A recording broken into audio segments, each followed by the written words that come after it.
Okay, so this has to be one of the nastiest campaign ads that I think I've ever seen. Watch this. My daughter was raped, and you're not going to do anything?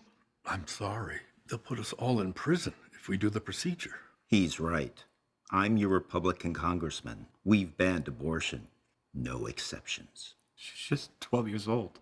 I'm not letting you destroy her life. I won the last election, so it's my decision. I'm just going to watch your daughter and make sure she doesn't do anything. Now, obviously, that is impactful. You'd be lying if you didn't, admit to feeling a very strong emotion whenever you saw that. It could be anger, it could be frustration, whatever it might be.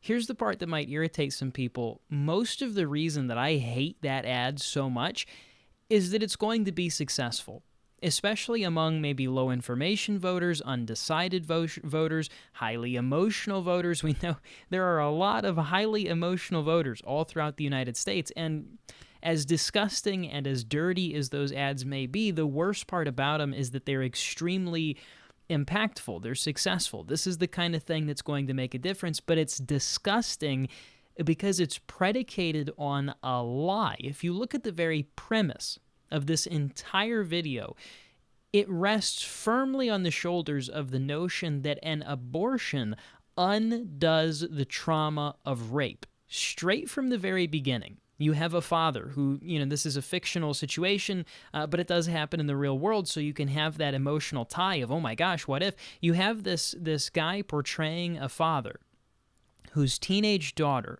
has been raped and is now pregnant. He acts very well. He's a very good actor. You can see the emotion, you can see the fear and the confusion and the stress and the anger. You can see the concern and the whatever it might be that's going through the head of the child actor as well. Did a very good job.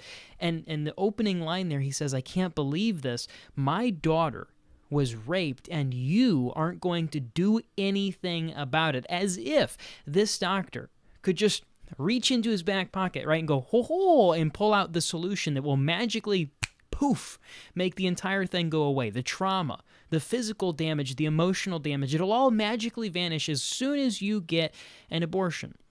Now, obviously, we know that that's not true. Abortion does not undo rape, but the premise here is that it does and it can. And Republicans are bad people if they don't allow you to kill a child just because some horrible person did something horrible. And listen, there's going to be people who will say, Victor, listen, I'm pro-life. I'm right there with you, but I think there should be an exception in the case of rape. I'm not one of those people. I've talked about this in prior content, but I'll give a brief synopsis. I don't think that you should ever be punished for something that your father did. I believe that the unborn are human beings deserving of rights and protection under the law, just like any of us, and in the same way that you shouldn't be punished for the crimes of your father, the unborn ought not be punished for the crimes of theirs either. I don't think that the circumstances of your conception somehow miraculously changes your value or your worth. It certainly doesn't revoke your basic human rights.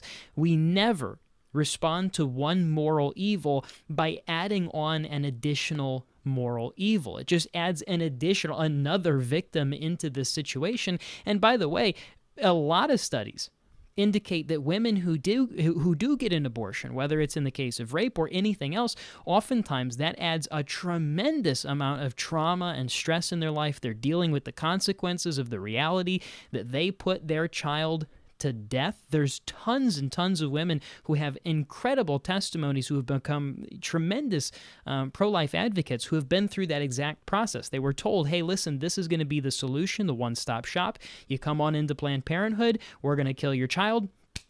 Bada bing, bada boom. You never have to worry about this ever again. And these women are coerced into doing it. They're in a bad situation in their life, and they listen to these medical professionals, the abortionists. Next thing you know, they're dealing with this trauma for the rest of their life. So we know that this isn't something that just magically undoes the trauma. In fact, in many cases, it adds more trauma on top of it, but they throw in that part at the end, right? I'm your Republican congressman, and I'm just going to watch your daughter, make sure she doesn't do anything illegal. It's disgusting. The entire thing about this is absolutely disgusting, and they stand, with this lie as their foundation. And they paint this picture as if all of abortion has to be legalized because of this one horrible circumstance, this one situation. Listen, they're not advocating for the singular exception whenever it comes to abortion. They're not trying to say, well, listen, we can ban it, but let's hang on to this one, because if you're going to make an exception, reasonably, this would be the exception. They're not making that argument.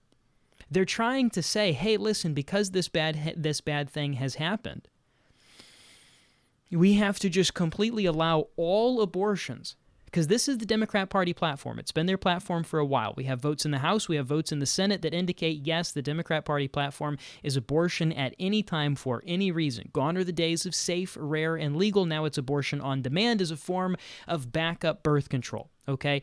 And so they want abortion at any time for any reason with no explanation, and they're using the trauma of women who have been victimized, women who have been raped or abused or whatever it might be. They're using that trauma to try and push their agenda a little bit further. They don't care about those women. They don't care about the families. They don't care about the children. They don't care about anything other than making their disgusting little campaign ads just like this one. It's the same crap that they do when there's a tornado, a hurricane, a fire. They blame Republicans and diesel pickup trucks and global warming, and oh my gosh, they will never let a tragedy go to waste. And in the case of abortion, in the case of the pro-life issue, they have latched on so tightly that their knuckles are turning white because they're losing the freaking circulation, because they're hanging on to that abortion exception that they want to throw in there, and they're using it to just carte blanche abortions for any reason. It's absolutely sick. It's absolutely disgusting.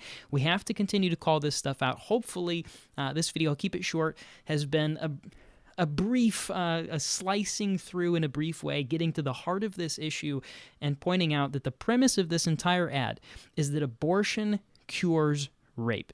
It does not. Anyways, make sure you like, comment, share, making a lot more YouTube videos, and I appreciate everyone who does that. It helps in the algorithm for real. It doesn't cost you anything. Like, share, comment. You made it this far, you might as well. Till next time, keep me in your prayers, keep your country in your prayers. God bless.